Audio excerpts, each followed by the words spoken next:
Assalamualaikum warahmatullahi wabarakatuh.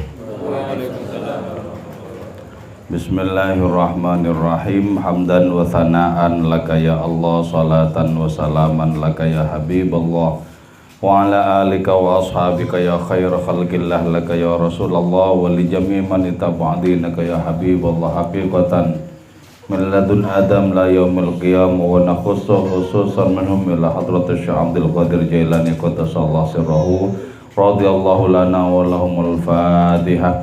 A'udzu billahi minasy syaithanir rajim. Bismillahirrahmanirrahim. Alhamdulillahi rabbil alamin arrahmanir rahim maliki yaumiddin. Iyyaka na'budu wa iyyaka nasta'in ihdinas siratal mustaqim. Siratal ladzina an'amta 'alaihim ghairil maghdubi 'alaihim waladdallin. Amin. Litaqarrubina ila Allah ta'ala limahabbatina ila Rasulillah sallallahu alaihi wasallam, li salamatina fid din wa dunya wal akhirah, li qadai duyunina, li qadai hajatina min hawajid dunya wal akhirah, li taysir arzaqina halalan thayyiban mubarakan katsiran wa sa'an, li sihhati jasadina wa qulubina, li syamradina zahiran wa batina, li daf'il balaya wal mihan wal fitan wal amrad, razaqan li manafi'ina li masalihina li ahli baitina wa auladina wa dhurriyyatina wa jiwarina wa asdiqaina wa jamil muslimin wal muslimat wal mu'minin wal mu'minat la minhum wal amwat wa li'izil islam wal muslimin bi judika ya Allah, bi syafaati nabiyyika ya Allah, bi barakati awliyaika ya Allah, wa bi asraril Fatihah. A'udzu billahi minasy syaithanir rajim. Bismillahirrahmanirrahim. Alhamdulillahi rabbil alamin arrahmanir rahim maliki yaumiddin. Iyyaka na'budu wa iyyaka nasta'in ihdinas siratal mustaqim. Ghairil maghdubi 'alaihim waladdallin. Amin. Alhamdulillahi rabbil alamin. Kita bisa bersua kembali dalam pembacaan bait-bait dari kitab Burdah, juga di dalam kajian kitab tafsir Al-Jailani karya Syekh Abdul Qadir Al-Jailani. Sekarang melanjutkan kajian tentang penutup dari surat Al-Baqarah bagian kelima. Di dalam penutup surat Al-Baqarah ini diungkapkan bahwa ketika kita semakin mengambil jarak dari apapun selain Allah, maka di saat itu kita semakin akrab, makin dekat dengan hadiratnya. Mengambil jarak dari selain Allah itu disebut zuhud atau asketis. Maksudnya mengambil jarak adalah jangan sampai apapun yang selain hadiratnya itu kerasan mendiami hati kita. Cukuplah pekerjaan-pekerjaan itu letakkan di luar hati kita. Ya, kita perhatikan juga, tapi jangan sampai menghuni hati kita. Biar penghuni hati kita hanyalah satu, yaitu Allah Subhanahu wa ta'ala. Kita itu diuji dengan berbagai macam kesenangan. Senang ini, senang itu ujian loh sebenarnya. Senang ini, senang itu. Adakah hati kita tangguh untuk meletakkan sesuatu yang kita senangi itu di luar hati kita? Jadi segala kesenangan sama dengan kebencian, sama-sama merupakan ujian. Sama-sama merupakan ujian. Jadi Allah Ta'ala menciptakan berbagai macam hal yang menarik dalam kehidupan ini sebenarnya merupakan ujian untuk hati kita. Apakah hati kita bisa mengambil jarak dari semua itu, atau justru hati kita kelebon atau kemasukan segala sesuatu itu. Di kedewasaan rohani kita ditentukan kalau kita sudah bisa mengambil jarak dari selain hadiratnya, itu baru dewasa rohani diri kita. Kita boleh menekuni apa saja, memiliki berbagai macam aktivitas kegiatan boleh, tapi jangan dimasukkan di dalam hati. hanya sekedarnya kita pikirkan dengan seksama, dengan sempurna, agar kita tidak terjerumus kepada jurang kerugian. Tapi selebihnya ya sudah, jangan terus-terusan menghuni hati kita. Masa bangun tidur, lantas yang pertama kali kita ingat itu adalah kerjaan-kerjaan, makhluk-makhluk, kan gitu. Mestinya bangun tidur, alhamdulillah ya Allah, kau bangunkan lagi aku, kau bangkitkan lagi aku. Terima kasih ya Allah, engkau sudah menjaga tidurku sehingga tidurku menjadi nyenyak dan berkualitas. Gitu. Nah, kalau orang sudah bisa mengambil jarak dari apapun selain hadiratnya dan semakin akrab dengan Allah Ta'ala, maka orang itu mustaksyifan an asrari rububiyatihi. Orang itu akan menyaksikan rububiyah Allah atau ketuhanan Allah Ta'ala. Begini ya, Allah itu disebut sebagai Tuhan itu kan karena ada yang menyembahnya. Ada yang menyembahnya. Jadi dulu ketika Allah Ta'ala belum menciptakan apapun, di saat itu belum berlangsung adanya sembah sujud seperti sekarang. Jadi ketika Allah Ta'ala itu menciptakan segala sesuatu, terutama menciptakan manusia, maka di situ kemudian ada kewajiban-kewajiban bagi manusia untuk tunduk kepada hadiratnya, dan itu diatur di dalam agama. Nah, ketika Allah Ta'ala memperlihatkan diri bahwa dialah yang menciptakan segala sesuatu, yang ngopeni segala sesuatu, yang menumbuh kembangkan segala sesuatu, yang menjaga segala sesuatu, maka aktivitas Allah Ta'ala menjaga, menumbuh kembangkan dan lain semacamnya itu yang disebut sebagai rububiyah, ketuhanan itu. Jadi ada yang menjaga, ada yang dijaga. Ada yang menumbuh kembangkan, ada yang ditumbuh kembangkan. Jadi alam semesta ini semuanya dijaga, dipelihara oleh Allah Ta'ala, ditumbuh kembangkan oleh hadiratnya. Nah, itu yang disebut sebagai rububiyah. Dari kata-kata robba, yurabbi, yaitu mendidik, menjaga, menumbuh kembangkan. Karena itu wajar kalau dari hari ke hari kita itu semakin mengalami pendewasaan dengan belajar kepada pengalaman-pengalaman. Itu wajar. Itu sesungguhnya secara tidak langsung Allah Ta'ala yang mendidik kita lewat berbagai peristiwa itu. Jadi peristiwa-peristiwa itu merupakan guru kepada kita yang berfungsi untuk mendewasakan diri kita. Di balik peristiwa-peristiwa yang kita alami, tidak ada siapa-siapa selain Allah Subhanahu wa Ta'ala. Jadi kalau begitu, maka kita bisa menyaksikan rububiyah Allah itu, kemahatuhanan Allah Ta'ala itu bisa menyaksikan. Ini bisa kita terapkan kepada apapun. Misal ya, kita menyaksikan benih-benih tumbuh. Itu sesungguhnya di balik tumbuhnya benih-benih itu sesungguhnya adalah jasa Allah Ta'ala. Jadi akan sangat nyata ya, kalau kita itu merekam adanya proses-proses pertumbuhan diri kita atau anak-anak kita. Itu sangat nyata. Misalnya lihat album tahun 80-an itu ya. Kita melihat gambar kita itu masih culun. Masih culun sekali. Nah, terus bertambah ke sini. Kita menyaksikan proses-proses itu akan menjadi semakin nyata bahwa Allah lah yang berada di balik proses-proses itu. Kita mengenang masa-masa silam ketika jiwa kita belum tenang, belum tentram, belum menemukan apa yang dicari misalnya. Terus sekarang kita sudah merasa tentram, merasa tenang gitu. Di balik adanya proses itu hanya Allah yang bertahta. Mustaksyifan an asrari rububiyatihi. Nah, adanya penglihatan yang semacam itu, kalau kita relasikan dengan Allah Subhanahu wa Ta'ala, maka penglihatan itu akan mengantarkan kita kepada tingkatan rohani yang lebih tinggi, lebih tinggi, lebih tinggi. Jadi untuk memupuk adanya kekuatan rohani itu dengan cara mengaji kehidupan diri kita. Jadi misalnya begini, dulu ketika kita masih kanak-kanak, Betapa banyak orang yang kita saksikan gagah-gagah di saat itu. Pak Fulan, Pak Fulan, Pak Fulan, Pak Fulan, gagah-gagah di saat itu.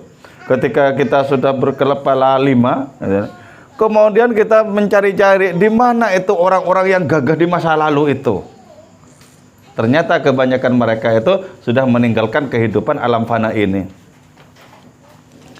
Saya waktu pulang ke Madura, saya mendatangi sebuah tempat di mana waktu itu, waktu tahun 70-an itu, saya bermain-main di tempat itu.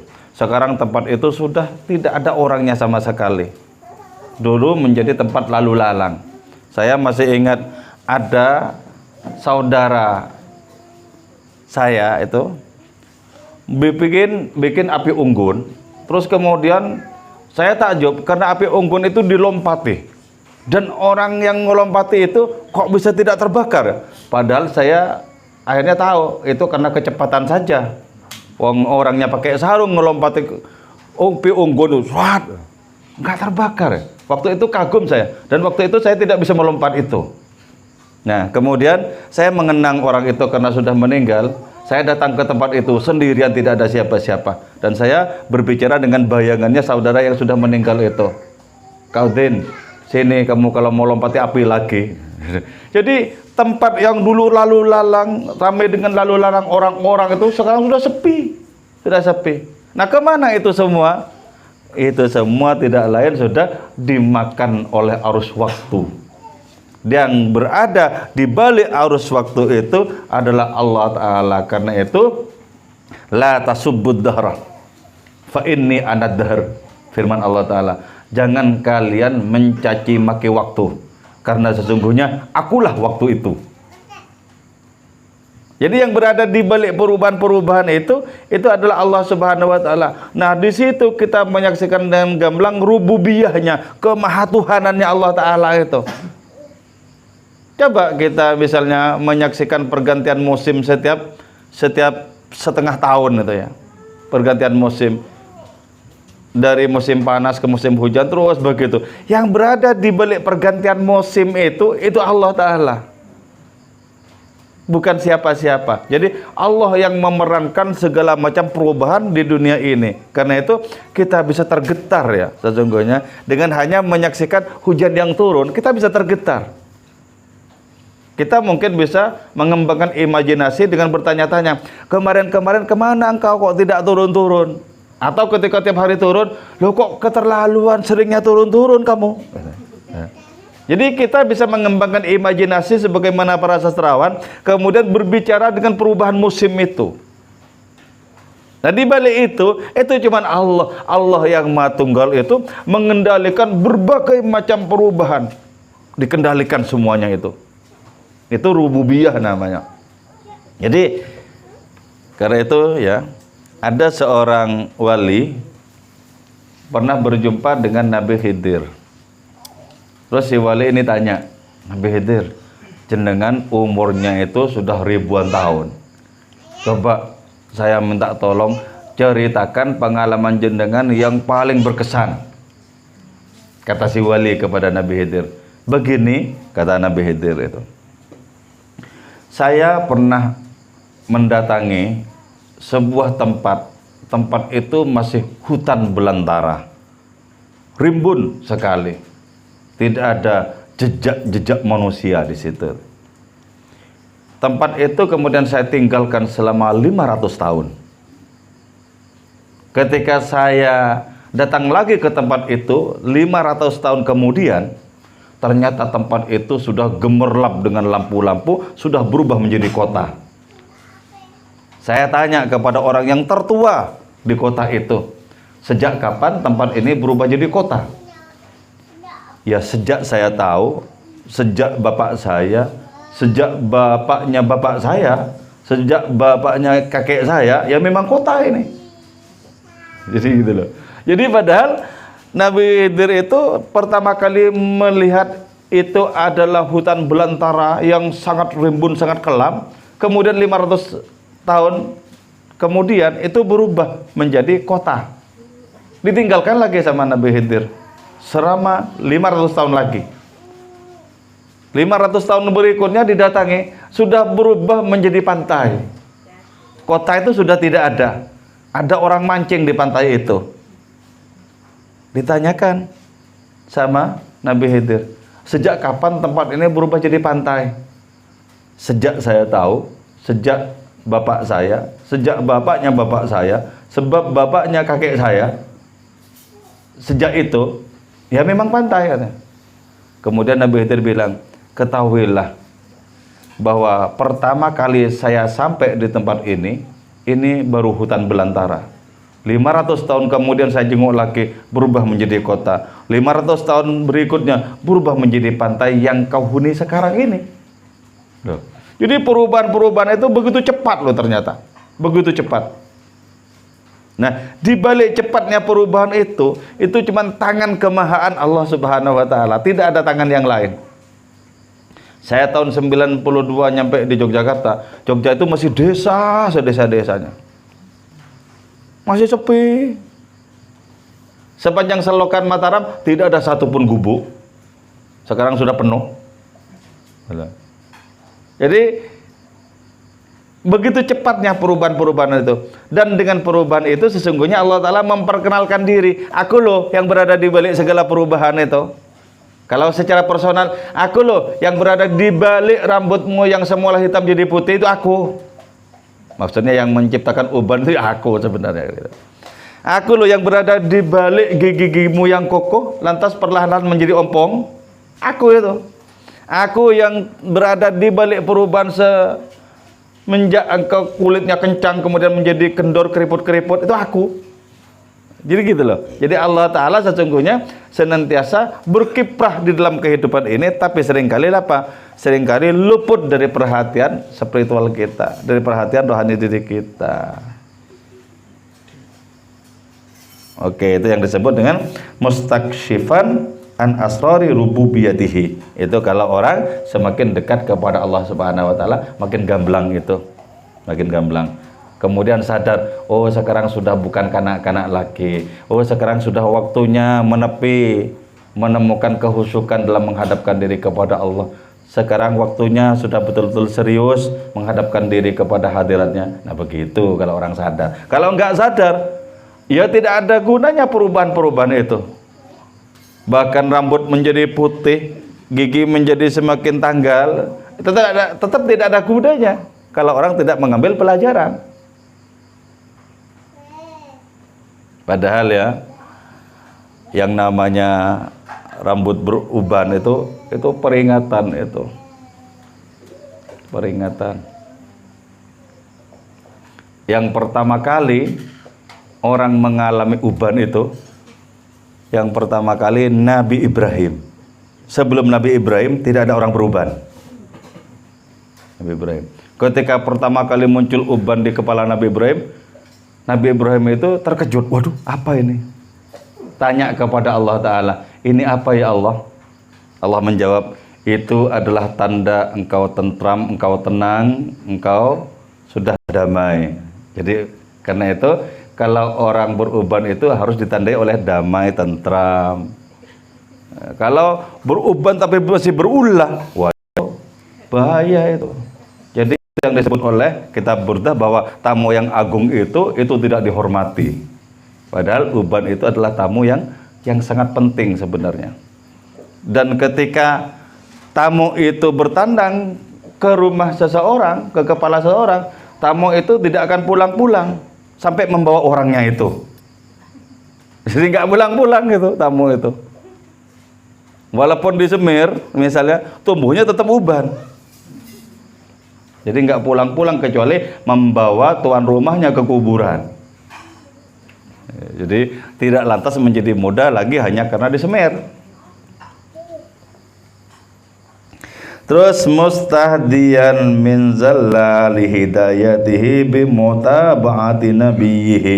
Orang yang dekat kepada Allah Ta'ala itu makin mendapatkan petunjuk. Jadi semakin bertambah usia, makin kuat petunjuknya di dalam diri orang itu. Petunjuk Allah makin kuat. Dengan apa? Bimutaba'ati nabihi, dengan mengikuti Kanjeng Rasul. Jadi makin bertambah umur, makin gamblang Kanjeng Rasul sebagai tauladan. Jadi sudah tidak neko-neko lagi. Yang paling gamblang adalah orang itu sudah semakin mengelola rohaninya, mengolah perilakunya. Sudah gitu. Jadi ikut Nabi itu kan garis besarnya cuma dua. Kepada Allah Ta'ala makin bagus, makin gigih sembah sujudnya, dan kepada sesama makin bermanfaat, makin penuh dengan kasih sayang. Itu ngikuti Nabi, ikuti terus itu. Nah, kalau semakin hari ternyata makin deras aliran hidayah, aliran petunjuk itu, tanda-tandanya orang itu baik, tanda-tandanya orang itu husnul khotimah, tanda-tandanya orang itu selamat dunia akhirat. Jadi karena itu bersamaan dengan bertambahnya umur, kita harus makin serius mengelola rohani kita, mengelola keberagaman diri kita, harus makin serius. Nah, Kanjeng Rasul itu sendiri al-makhluk ala suratihi. Kanjeng Rasul itu adalah orang yang diciptakan oleh Allah Ta'ala paling mirip dengan Allah Ta'ala. Jadi makhluk yang paling mirip dengan penciptanya itu adalah Rasulullah Sallallahu Alaihi Wasallam. Miripnya di mana coba? Allah Ta'ala itu kan bukan makhluk, bukan makhluk. Allah Ta'ala itu kan bukan benda. Miripnya di mana? Miripnya itu di sifat dan akhlak. Miripnya. Allah Maha Pengasih, Kanjeng Rasul pengasih juga. Allah Maha Penyayang, Kanjeng Rasul penyayang. Allah Maha Penolong, Kanjeng Rasul penolong. Allah Maha memberikan petunjuk, Kanjeng Rasul memberikan petunjuk. Nah, di situ kemiripan-kemiripan itu. Sebab beliau itu tidak lain kecuali sebagai pengejawantahan dari sifat dan akhlaknya Allah Ta'ala. Maka kenapa kita kok harus mencontoh, mentauladani beliau? Alasannya itu, biar kita makin mirip dengan Kanjeng Rasul. Makin mirip dengan beliau berarti makin mirip dengan Allah Subhanahu wa Ta'ala gitu. Jadi manusia itu walaupun bentuknya, walaupun jasadnya kecil, tapi paling besar nilainya di hadapan Allah dibandingkan besarnya langit dan bumi. Jadi langit dan bumi ini diciptakan untuk keperluan mengabdi kepada manusia. Sebenarnya, andaikan Allah tidak menciptakan manusia, maka Allah tidak akan menciptakan langit dan bumi. Cuma manusia yang merupakan tujuan dari penciptaan itu dibikin paling akhir oleh Allah Ta'ala. Jadi manusia itu makhluk yang keluar terakhir yang diciptakan. Jadi yang pertama-tama diciptakan memang nur Kanjeng Rasul, cahaya Kanjeng Rasul ya yang diciptakan. Nah, di alam semesta ini yang pertama-tama diciptakan itu adalah langit, bumi, barang-barang tambang gitu loh. Barang-barang tambang. Baru setelah itu pepohonan. Pepohonan itu berdaun dan daunnya sudah bisa dimanfaatkan, baru diciptakan binatang.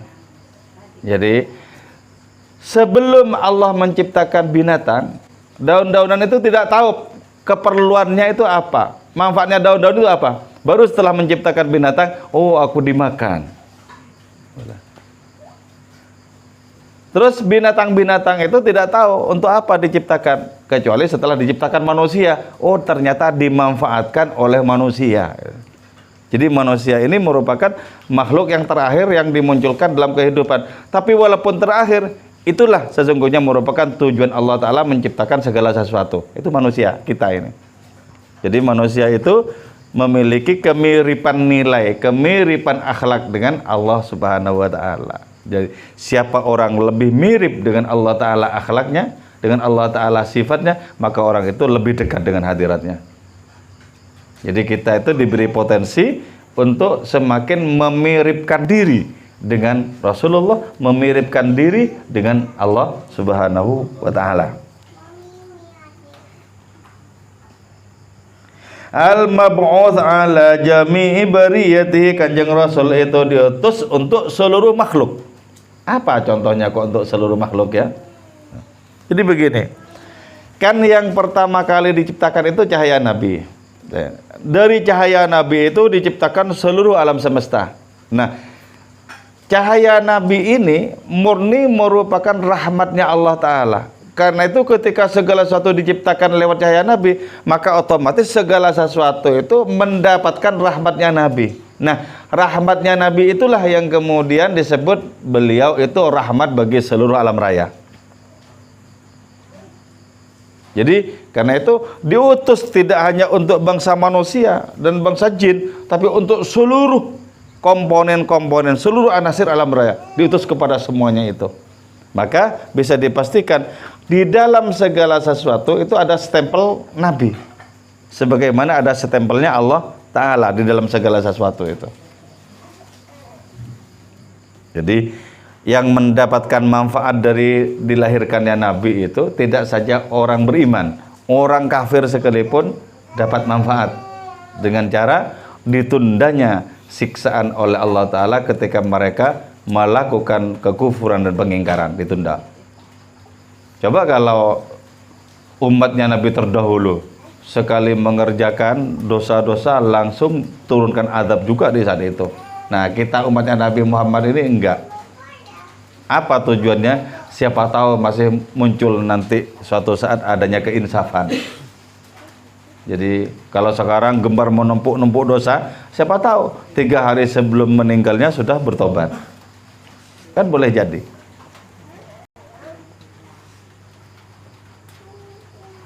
Mustarsyidan min kitabil munazzal alaih. Jadi orang yang dekat kepada Allah Ta'ala itu senantiasa mengambil petunjuk dari kitab Al-Quran yang diturunkan kepada Rasulullah. Ambil petunjuk di Quran. Nah, Quran itu walaupun kita tidak bisa paham tafsirnya secara keseluruhan, tapi intinya bisa kita ambil. Apa itu? Ya, tekuni segala kebaikan, belajarlah untuk ikhlas, hindari segala keburukan, tinggalkan riya, sum'ah, dan ingin dipuji oleh orang lain itu saja inti dari adanya ajaran Al-Quran itu. Jangan pernah syirik, jangan sampai menduakan Allah Ta'ala, jangan sampai ada keyakinan bahwa ada kekuatan selain hadirnya. Itu intinya ya itu aja. Berbuat baik kepada orang tua, bersikap sayang terhadap orang yang lebih muda dan seterusnya. Itu aja intinya. Nah, kitab Al-Quran itu menghimpun seluruh kitab-kitab suci yang diturunkan sebelum Al-Quran. Jadi ada 4 macam kitab suci yang wajib kita ketahui ya, yaitu Injil, Taurat, Zabur, Quran. Nah, yang 3 sebelum Quran itu kandungannya itu sudah tercakup dalam Al-Quran. Tercakup dalam Al-Quran. Termasuk ajaran-ajaran agama-agama sebelum Islam itu sudah dicakup di dalam Islam. Dicakup dalam Islam.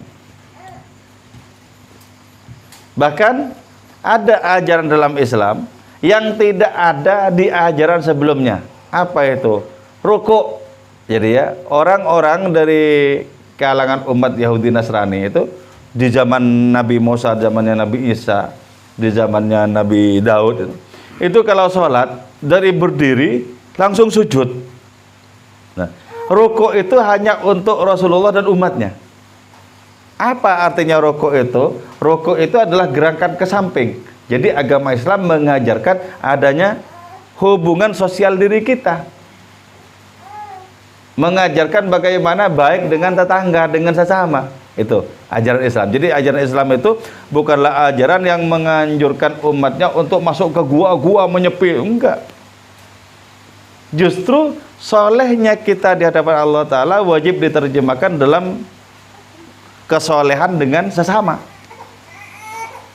Makanya salah orang kalau misalnya mengatakan begini, wah sebenarnya saya ingin punya rumah menyendiri di tengah sawah atau di tengah hutan biar tentram bersembah sujud kepada Allah. Enggak boleh, enggak benar itu. Enggak benar. Makanya ya, orang beriman yang sanggup untuk menampung gangguan-gangguan orang lain itu lebih baik ketimbang orang beriman yang menyendiri dan tidak mendapatkan gangguan. Lebih bagus yang dapat gangguan tapi kuat menghadapi gangguan-gangguan itu. Jadi bukan karena ingin tentram kemudian punya impian untuk punya rumah dan sendirian. Rugi punya rumah sendirian itu. Lebih banyak tidak amannya di perasaan. Terus enggak dapat banjaan lagi. Enggak dapat antar-antaran. Sendiri. Dikira enak. Tidak, kita itu diciptakan sebagai makhluk sosial. Jadi, terjemahkan keberagaman kita di dalam kebaikan dengan dunia sosial. Nah, gitu. Minal hikam wal mawa'id wal ibar wal ramaz wal isyarat al waridatu anhu indahu lihda'i tahiin. Jadi Allah Subhanahu wa taala itu menurunkan Al-Qur'an itu sudah mengandung kitab-kitab suci yang sebelumnya, dan itu semata-mata untuk apa? Memberikan petunjuk kepada orang yang kebingungan. Kebingungan di mana? Fi fadai wujudihi, di tengah hamparan kemahaluasan alam ciptaan Allah Ta'ala. Jadi biar nggak bingung. Bingung itu seperti apa? Bingung itu untuk orang yang tidak mengetahui tujuan hidup, itu bingung. Tujuan hidup ini apa? Bingung. Sampai sekarang misalnya kok belum tahu tujuan hidupnya itu apa. Padahal segala sesuatu yang datang dari hadiratnya akan kembali kepada Allah Ta'ala. Itu tujuan orang itu kembali kepada hadiratnya. Jangan sampai ada tujuan yang lain atau tidak punya tujuan. Misalnya begini, ya nanti kalau sudah waktunya mati ya mati. Jadi apa yang nggak tahu lah mati, yang penting mati. Itu berarti nggak jelas tujuannya apa. Harus diperjelas. Tujuan kita itu Allah, harus diperjelas. Karena kita datang dari hadiratnya, maka tidak boleh tidak, kita mesti menghadap kepada hadiratnya dengan mempertanggungjawabkan amal kita. Tujuannya. Terus al-mustaghriqin fi tiyari bihari ihsani, juga ada banyak orang yang terbingung-bingung, yang tidak memiliki tujuan, justru di tengah kemahabaikan Allah Ta'ala. Jadi dikasih berlimpah ruah karunia, tapi bingung gitu loh. Tujuannya apa? Dari saking repotnya mengurusi karunia itu, mengurusi harta benda duniawi itu. Tujuannya apa sampai bingung? Itu berarti apa? Bingung di tengah kemurahan Allah Ta'ala. Jangan sampai bingung. Jadi ada kalanya orang yang dikasih kecukupan oleh Allah Ta'ala secara materi, justru hatinya itu tertimbun oleh kemurahan Allah Ta'ala, sehingga hati orang itu tetap mengalami kebingungan, bingung terus. Jadi jangan sampai kita terbingung-bingung oleh kemurahan Allah Ta'ala yang berupa rezeki demi rezeki. Karena itu pastikan kita bisa mengelola rezeki kita secara rohani. Pakailah untuk kebaikan-kebaikan semata-mata. Bagus kalau sudah begitu. Jadi bukan impiannya menumpuk, terus menumpuk, dan tidak jelas untuk apa yang ditumpuk itu. Jadi harus jelas. Itu diorientasikan kepada hadiratnya. Oke. Semoga kita menjadi orang yang semakin dewasa secara rohani. Moga-moga umur kita barokah. Moga-moga ilmu kita teramalkan dengan ikhlas. Moga-moga anak cucu kita bertakwa kepada Allah dan mengikuti tauladan Kanjeng Rasul Muhammad SAW. Moga-moga Indonesia ini semakin damai dalam lindungan Allah Ta'ala. Wassalamualaikum warahmatullahi wabarakatuh.